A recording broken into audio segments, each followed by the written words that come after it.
Hello and welcome back to Franklin Covey's On Leadership podcast series. My name is Scott Miller and I serve as your host and interviewer each week. We're taping live here from Las Vegas, Nevada at the MGM Grand Hotel, where we're part of the annual conference for YPO, Young Presidents Organization, with 700 plus company presidents from around the Americas that are joining. So if you hear a background roar, it's because they're laughing or they're crying or weeping at the funny stories that Lori Gottlieb, our guest today, has shared in her new book.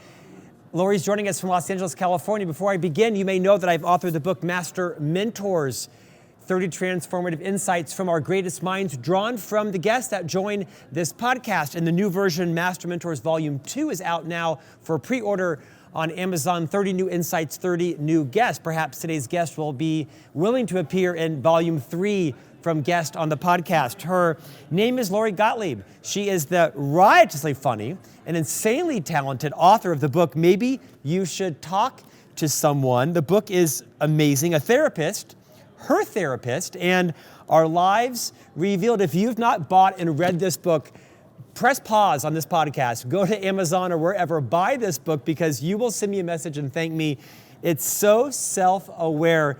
Lori Gottlieb, welcome to On Leadership. Well, thank you so much. It's a pleasure to be here. So as you can imagine from the set behind me, I've read a few books in my time, multiple thousands, and it seems like books on therapy, psychotherapy, self-healing, doing the work, healing yourself are very popular right now. Your book isn't just another book about the value of therapy. It's about you and your life as a therapist. It's about you as a human being seeing a therapist, and the inner genius intertwine of these two stories like no book I've ever read before. Lori, before we talk about the contents of the book and just generally today about the value of therapy, how to engage with a therapist and become mentally healthy, will you talk about your history? Because your start was not as a therapist. Your start was in a very different world, which is part of the best part of the book, was to see how you got into therapy. Would you take some time and walk us through your first career, and then how it quite deliberately pivoted into a fundamentally different career? Yeah, there were several pivots. I took a very nonlinear route to becoming a therapist. But I think when you look back on it, I think I was always interested in story and the human condition and the stories that we tell ourselves and how we get stuck. And so I started my career working in the entertainment business. I worked in film development, and then I moved over to NBC, and I was doing primetime series development. And when I got to NBC, it was a very good year for them. Two shows that were launching that year, you might have heard of them. One was called Friends, and the other was called ER. And what was interesting was when I was working on ER, I spent a lot of time in a real emergency room with a real emergency room physician, really there to do research and come up with story ideas. But at one point he said to me, I think you like it better here than you like your day job. Maybe you should go to medical school. Now, I was a French major in college, although I was very math and sciencey too. And I thought, wow, I really love the fictional stories that we're telling on ER, but there was something so impactful about the real stories, seeing real people go through real things in their lives. Because nobody comes into an ER because they expected something to happen. So it's about what happens when there's a plot twist in our lives. And so I ended up going to medical school. I went up to Stanford. And when I was there, it was the beginning of the dot-com boom right before the first bust. And a lot of people were saying to me, there's this new thing in medicine. It's managed care. You're not going to be able to kind of see your patients in the way that you want to, because I was so interested in the stories. And I was writing at the time, and they said, maybe you should do something else, because I don't know if this is what you want to do. And I ended up, I was doing a lot of writing about my experience in medical school, and I left to become a writer, and where I felt like I could help people tell their stories. And then it was later, after I had my first child, when I was a parent who was working alone all the time. And, the UPS guy would come with all the deliveries, and I would sort of be like, hey, how are you? How's the weather? And I realized, oh my gosh, I need human adult contact. And I called up the dean at Stanford and I said, maybe I should come back and do psychiatry. And she said, psychiatry is mostly medication management. You're welcome to come back. But what I think you should do is get a degree in clinical psychology.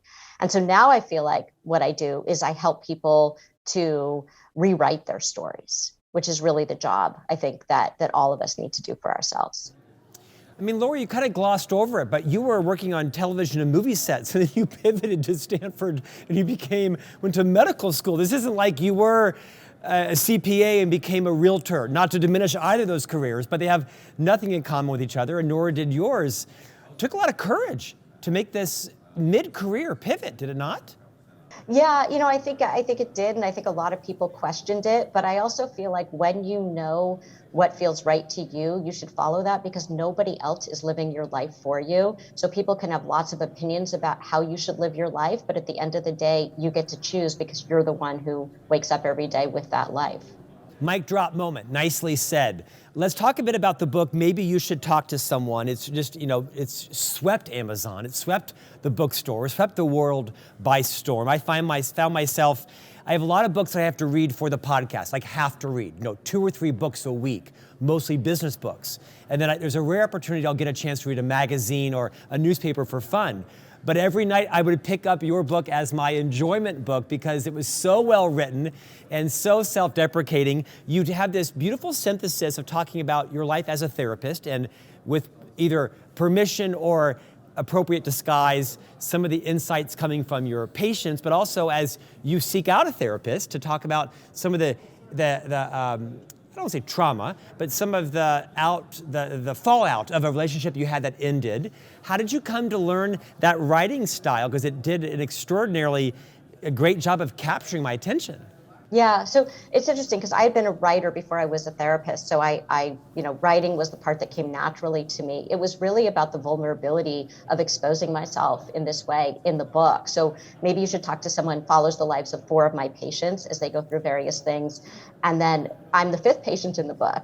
And you see me going to my therapist. And I say at the beginning of the book that my greatest credential is that I'm a card-carrying member of the human race, that I know what it's like to be a person in the world, which means I know what it's like to struggle because we all at various times struggle in ways big or small.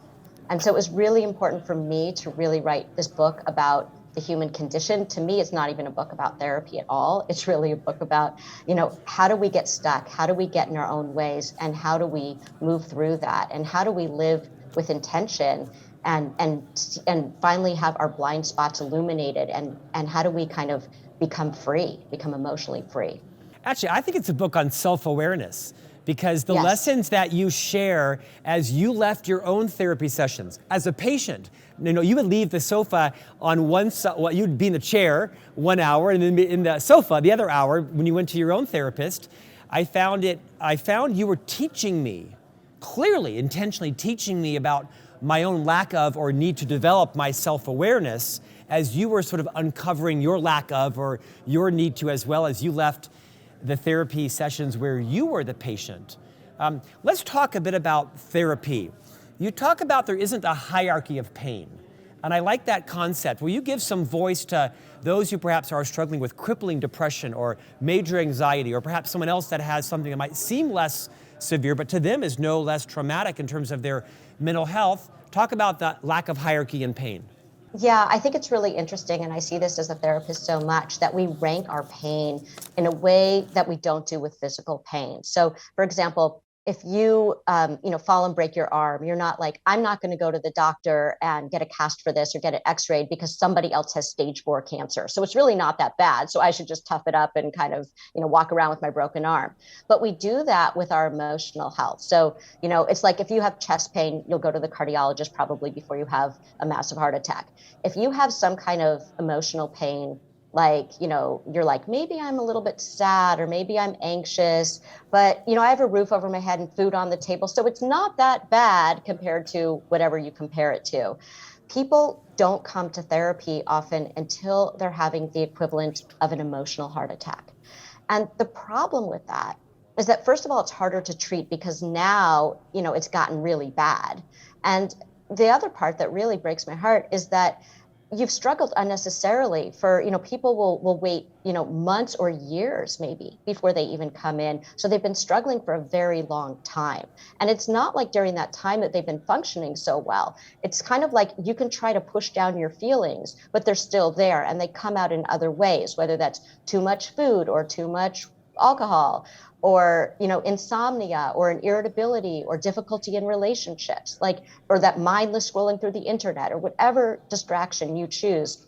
Numbness isn't the absence of feelings. Numbness is a sense of being overwhelmed by too many feelings, and we numb out and the feelings come out in other ways. And that's what happens when we start ranking our pain and we don't go and talk to someone.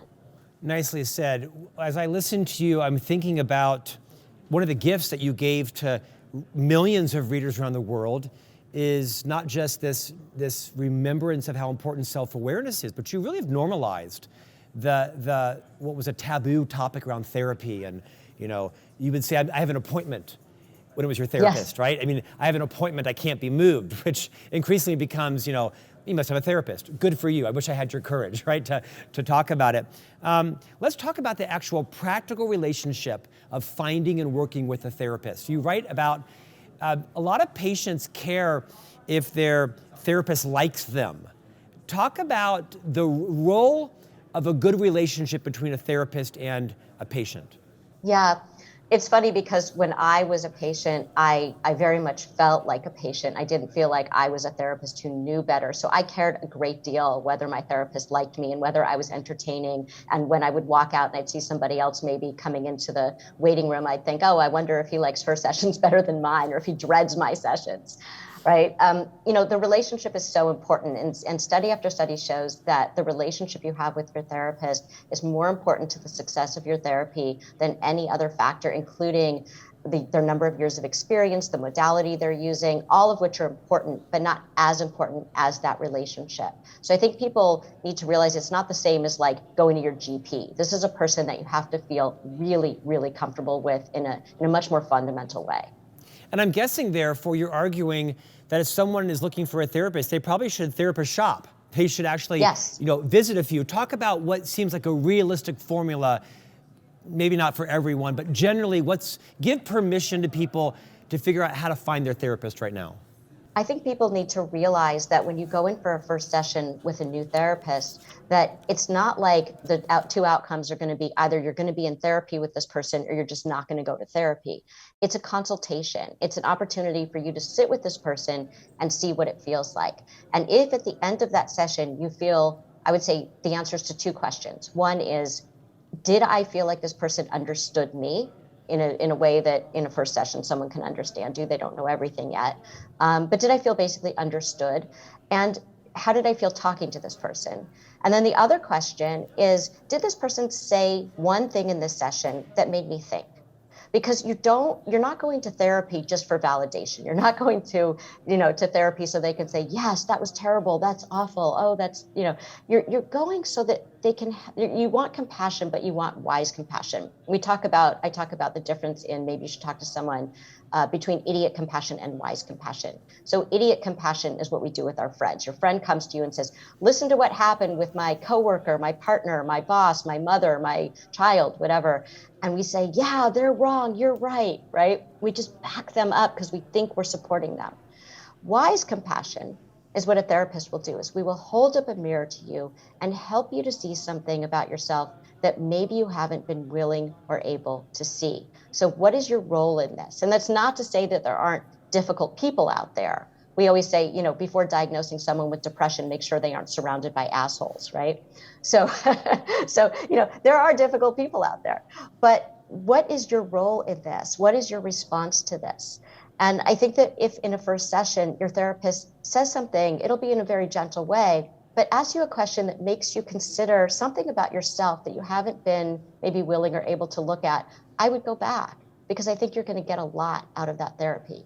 And if those things aren't happening, go see another therapist for a consultation and go find someone that you're more comfortable with. Lori, again, I want to pay your book a compliment because I think you do a masterful, genius job of illustrating what a good therapy session looks like as you recounted yours with your therapist. Because, not to use crude language, but he would kick your ass on occasion, subtly, kind of profoundly. He would ask you a very provocative question and you would wrestle with it. And I thought your gift in the book, for me, was you modeled a great therapy relationship as much with you and your patients as you as the patient with your therapist. That was not lost on me. Another question I would ask is, do you propose that there's a good cadence or rhythm to how often someone should see a therapist? What does that look like? Give us some practical advice on, is it like, 5 sessions or 50 sessions? I know one size doesn't fit all. For those who perhaps have struggled with therapy, haven't found the right therapist, or have been in for decades and don't feel they have a great result, what are some good benchmarks we might think about? Yeah, well, first of all, just going back to what you were saying, I think that, we always say that insight is the booby prize of therapy, that you can have all the insight in the world, but if you're not making changes out in the world, the insight is useless. Yeah. So I want to know, for example, if someone says, they'll come in and say, well, I got into that fight with my partner last weekend again, and I totally understood why I do that. And I'll say, okay, but did you do something different?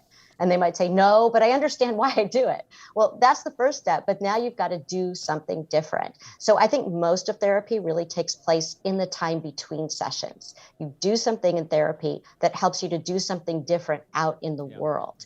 And so for that reason, I think therapy is a very active process. So when you say, how often do people come to therapy? I think it really depends on how much they're using the therapy in between sessions. If you come once a week and you're using it, great. If you feel like you want to come every 2 weeks and you're using it in between sessions, great. But how much are you doing the work that you need to be doing between sessions? You mentioned that you follow the lives of 4 of your patients, and you go to great lengths to disguise their names, their genders, their races, their jobs, all that kind of stuff, and you disclose all that up front. Have you gotten some backlash from that, from anyone in the community, readers? Has there been a downside to how you chose to write the book?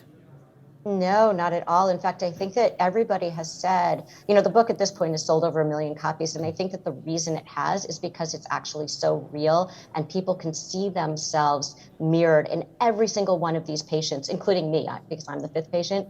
We all look vastly different on the surface in terms of, who we are in life, what our backgrounds are, where we come from, what our struggles are. And yet every reader has said, I can see myself in every single one of these patients. Yes. And I think that what I'm trying to show is that we're all more the same than we are different.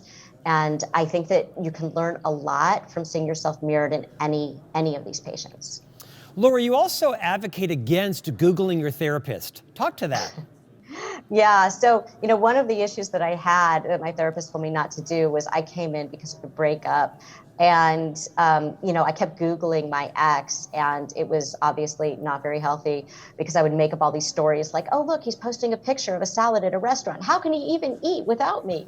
Right. So it was all of that like early, very sort of raw, painful stuff that happens at the beginning. And he suggested that maybe I stop Googling the ex. And so one time when I sat down at the computer, I was about to Google the ex. And I said, no, my therapist said not to do that. So I'm not going to do that.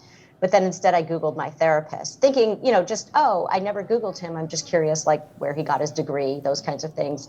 But instead I went down the internet rabbit hole, and it wasn't like I found anything strange or creepy about him. It was more that I found out that his father had died at a young age, had suddenly had a heart attack. And I had been talking a lot in therapy about my very close relationship with my beloved father. And all of a sudden I started editing myself in the therapy room because I thought it would make him feel bad if I'm sitting here because I have my father and I have such a close relationship with him. And finally I fessed up and I told him what was going on because he knew that I was acting really weird in therapy. And he was like, what is going on? And I think that's the thing about our therapist is that you're not in that room to hide. It's the one place where you can be fully, entirely, wholly yourself. And I think that there's really no other place exactly like that. And so, I think that it becomes a very transformative experience when you can see yourself in all of your honesty and humanity in a way that, we often feel hesitant to show out in the world. Laura, say someone right now is struggling and they've decided that there aren't degrees of pain, right? That their mental health is just as important as someone's broken arm. And they know they need to seek therapy, but they don't know where to begin. Would you give someone some advice on how to suss out a great therapist? What's the first step? Do all great therapists come from referrals? Are there you shouldn't Google your therapist. Can you pre-Google your therapist? I mean, what's the best process to find at least the first start? I mean, there are so many ways to find a therapist. I think people don't realize that because no one's talking about it. But many people that you know are seeing a therapist. And so you can ask your friend who's seeing a therapist, by the way, not the friend who every week, comes to you with the same stuff and doesn't seem to be changing, but the friend who seems actually like they're doing really well and have made some changes in their lives. Ask them if their therapist has a referral for you. I get that all the time. My patients will come to me and say, I don't want my friend seeing you because it feels too close, but do you have a referral for my friend? And absolutely, I will do that. You can go on Psychology Today online and you get a little sense of who the therapist is based on what they write about themselves. And, again, go in for a consultation and see what happens. So I would say, whether it's referral, whether it's online, just go in and talk to somebody and you'll know whether that's the right person for you. And if not, go talk to somebody else. Let's talk about marriage and couples, or for that matter, couples outside of marriage. You've been involved in multi-person therapy. How does the dynamic change? What are the roles or rules, if you will, when you've got two people engaged in therapy versus just one-on-one with their therapist? Yeah, the beauty of having two people is that, we're all unreliable narrators of our stories. Yeah. And I don't mean that we're purposely misleading. I mean that we're very sure that our version of events is the accurate version of events.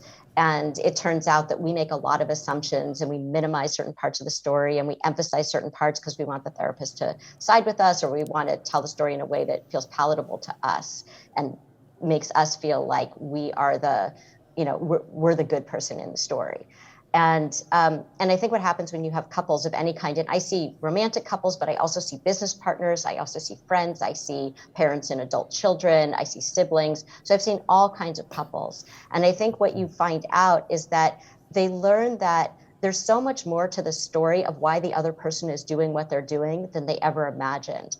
And that really helps people, I think, in relationship to know that every time they're telling a story, there's another perspective that they're not seeing. And if they could get curious about how the other person would tell the same exact story, they can imagine it if they aren't in a room with them, to ask them, what might that person be thinking? Or how will what I'm about to say land on that other person? When we get really curious about the other person's experience, we tend to find that our relationships improve greatly. Well, I think that's invaluable insight, is to have everyone recognize that generally we are, as you call us, unreliable narrators. In our homes, in our workplaces, on executive team meetings, we think we're representing it accurately, but subconsciously we're setting ourselves up either as the hero or the victim or the wronged person or the right person or the truth teller. I think it's really good advice for leaders to make sure that we're asking ourselves, am I a reliable narrator? How can I become more reliable? How do I find comfort in having people compliment or challenge my story, the narration of it? You said something I think interesting there. You see business partners. You've actually had business entrepreneurs, partners come in and seek therapy. Can you talk about that and how does that work? I'm guessing people here at the YPO conference might be interested in that as well too. They have partnerships as well. Yeah, I do see a lot of business partners, especially people who are maybe startup co-founders, and they're working together in a new way for the very first time. And there's a lot of pressure on them at the beginning, especially. And they thought they were really, very good partners before that. And then all of a sudden they see that there are all these different things that come up, like they have different styles, they have different anxieties, they have different ways of dealing with stress and pressure. They have different ways of managing people. They have different ways, they have different risk tolerance. So, being able to talk about all of those things just makes everything run more smoothly for them. And it's really good that they're coming at the beginning because they're setting a culture, not only between themselves, but for the company that they're creating. Lori, I was thinking about my business partnership with another gentleman who it's the honeymoon phase right now, right? Is we can't do any wrong and we're complimenting each other's skills well, but no doubt there'll be differences that come about. So Tony, perhaps, you and I will be in therapy sooner than later. Lori, what do you want readers to learn? What was the purpose of writing the book? Give us a takeaway, give us a send-off of what you hope is different in the world now that 1 million people have purchased your book. Oh, well, I think a few things. I think one is that I want people to really prioritize their emotional health, because I think that we don't. And I want people to realize that the quality of their lives and the quality of the lives of the people around them, whether that's professionally or personally, is going to be greatly improved if they live with more intention and more awareness in terms of how they move through the world and how they navigate through the world. And I also want them to know that they're not alone in whatever they're struggling with. That, John is a great example in the book. He's the first person that you meet, and he's this extremely successful person in Hollywood. And he, from the outside, looks like he kind of has it all, but he thinks, everybody is an idiot, and he's smarter than everybody else, and he's having trouble in his marriage, and there's a tragedy from his past that he hasn't dealt with. And, you wouldn't know that about John if you just met him in the world. You'd think, wow, I envy him. I want to be him. He's so successful and charismatic and charming. And yet that's not the John that I meet or that the reader meets. So I think just knowing that there's the version of ourselves that we present, and we know this intellectually, but I think that when you read the book, you really see, wait a minute, we are all so similar. And I think that helps us to be kinder to ourselves. I always say when I'm giving a talk in person, I'll ask people, I'll say, show of hands, who's the person that you talk to most in the course of your life? Is it your partner? Is it your boss? Is it your coworker? Is it your best friend? Is it your sibling? I get lots of hands for that. But the person that we talk to most in the course of our lives is ourselves. And what we say to ourselves isn't always kind or true or useful. And I had a client who did not believe how self-critical she was, and I would hear it every time she came in. And I said, I want you to go home and listen to this voice in your head and write down everything it says and come back and we'll talk about it next week. And so she comes back the next week and she says, I can't believe this. I am such a bully to myself. And they were things like she made a typo in an email and the immediate voice in her head said, you're so stupid. How many of us have done something like that to ourselves, spoken to ourselves that way? We would never in a million years say that to a friend or think that about anyone who made a typo in an email as they were typing quickly. But we can be so hard on ourselves. And so I want people to be kinder to themselves, but also have accountability. And some people think that if I am kind to myself, I won't be accountable. I won't move forward. I won't be successful. And the opposite is true. Nobody succeeds because they self-flagellate. Nobody succeeds because they bathe themselves in shame. They succeed because they have compassion for themselves, and the compassion allows them to let go of the mistake or the perceived mistake and move forward and learn from it. Gosh, there's a lot there. In many cases, the bullying that goes on may well be with ourselves as opposed to somebody else at school or in the workplace. That's profound. I think your biggest gift might be that at least 1 million people will never use the word idiot ever again after reading that character. It wasn't a word in my vocabulary, but I can guarantee you it will never come out of my mouth for fear I actually might be the person sitting on your sofa. Lori, I cannot advocate listeners and readers buy this book. It brings a smile to my face. I have thoroughly enjoyed it. I learned so much from you about me. It was a gift, a selfless gift you gave to readers. What's next for you? We're about to launch season 3 of my podcast, which is called Dear Therapist, where you can hear actual sessions with people. And then we give them homework at the end of the session, and they have 1 week to do the homework and report back to us. So you can actually see how one session can shift someone's narrative, can shift their perspective, and can help them through a struggle that maybe they've been dealing with for years. So we love that, taking therapy out of the therapy room, making it accessible to everyone. There's also a workbook that goes with Maybe You Should Talk to Someone that just came out. And we're making a TV series of the book, Maybe You Should Talk to Someone. I love it. Tell us the name of the podcast. It's called Dear Therapists. And if people want to hear more about changing your story, they can also listen to my TED Talk, which is called How Changing Your Story Can Change Your Life. Lori Gottlieb, author of Maybe You Should Talk to Someone, a therapist, her therapist, and Our Lives Revealed. Thank you for taking the time to talk with us today. Oh, my pleasure. Thanks so much. I don't know how we're going to top these interviews because I'm learning so much. I hope you are too. As always, subscribe, rate us, review us. We'd love to have you promote our podcast to your friends and colleagues if you find value in them. And we'll see you back here next week for a new conversation on leadership.